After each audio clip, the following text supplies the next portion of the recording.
دوستو آج کے اردو ادب کے اس ویڈیو میں بات کروں گی سن 1700 کے بعد کے اردو ادب پر، خصوصاً غزل گو شعراء کے حوالے سے۔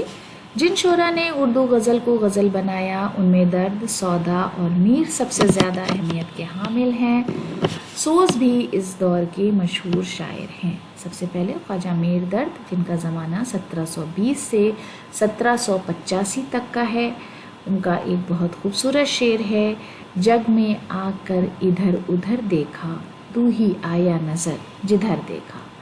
خواجہ میر درد کو اردو میں صوفیانہ شاعری کا امام کہا جاتا ہے۔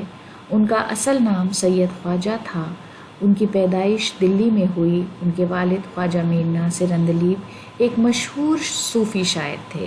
دلی میں 1785 میں انتقال کیا۔ ان کا زیادہ تر کلام غزل کی شکل میں ہے۔ درد کی شاعری بنیادی طور پر عشقیہ شاعری ہے۔ ان کا عشق مجازی بھی ہے اور حقیقی بھی، اور ایسا بھی جہاں عشق و مزاج کی سرحدیں باقی نہیں رہتی۔ لیکن ان تینوں طرح کے اشعار میں احساس کی صداقت واضح طور پر نظر آتی ہے۔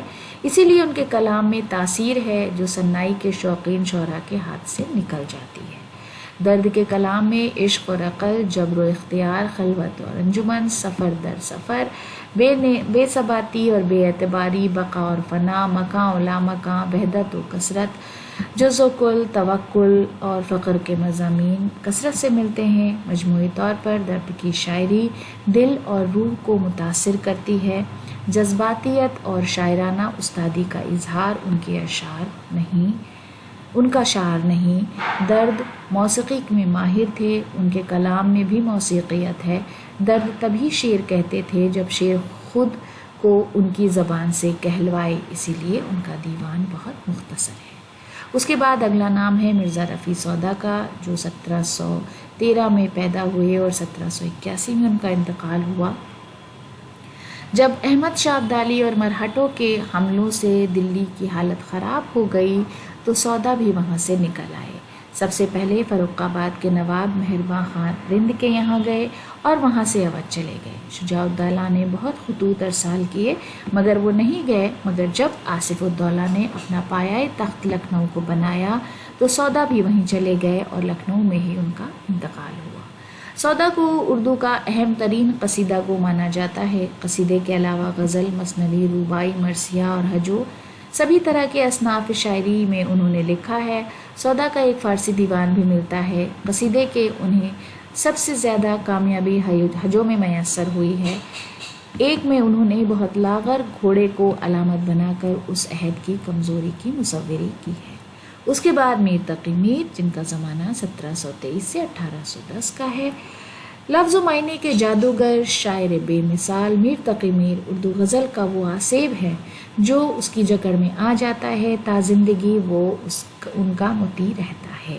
میر نے ان لوگوں سے بھی خراج تحسین، خراج عقیدت حاصل کیا جن کی اپنی شاعری میر سے بہت مختلف تھی۔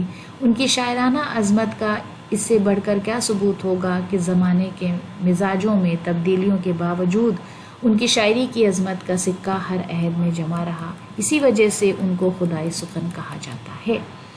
اکبر آباد آگرہ میں پیدا ہوئے، ابھی صرف 10 برس کے تھے کہ والد راہی عدم ہوئے۔ سوتیلے بھائیوں نے انہیں اتنی تکلیف پہنچائی کہ آگرہ چھوڑنا پڑا۔ دلی آ کر اپنے سوتیلے ماموں خان آرزو کے یہاں ٹھہر گئے، لیکن میر کی ان سے بھی نہیں بنتی تھی۔ کئی ملازمتیں کی، لیکن جب پریشانی بڑھتی گئی تو لکھنؤ کی راہ پکڑی اور وہیں ان کی وفات ہوئی۔ تصانیف میں ان کے 6 دیوان، ایک فارسی مجموعہ ذکر میر، نکات الشعراء، فیض میر، بیٹے کی تعلیم کے لیے صوفی فقراء کی کہانیوں کا مجموعہ ہے۔ میر سوز 1721 سے 1798 تک نام سید محمد میر تھا۔ پہلے تخلص میر رکھا، جب میر تقی میر مشہور ہو گئے تو تخلص بدل کر سوز رکھ لیا۔ جب دلی میں رہنا دشوار ہو گیا تو فروخ آباد چلے آئے، وہاں سے لکھنؤ ہوتے ہوئے مرشد آباد کی راہ لی، لیکن پھر لوٹ کر لکھنؤ چلے گئے۔ اب کی بار نواب آصف الدولہ نے انہیں اپنا استاد مقرر کر لیا، مگر کچھ ہی دنوں میں ان کا انتقال ہو گیا۔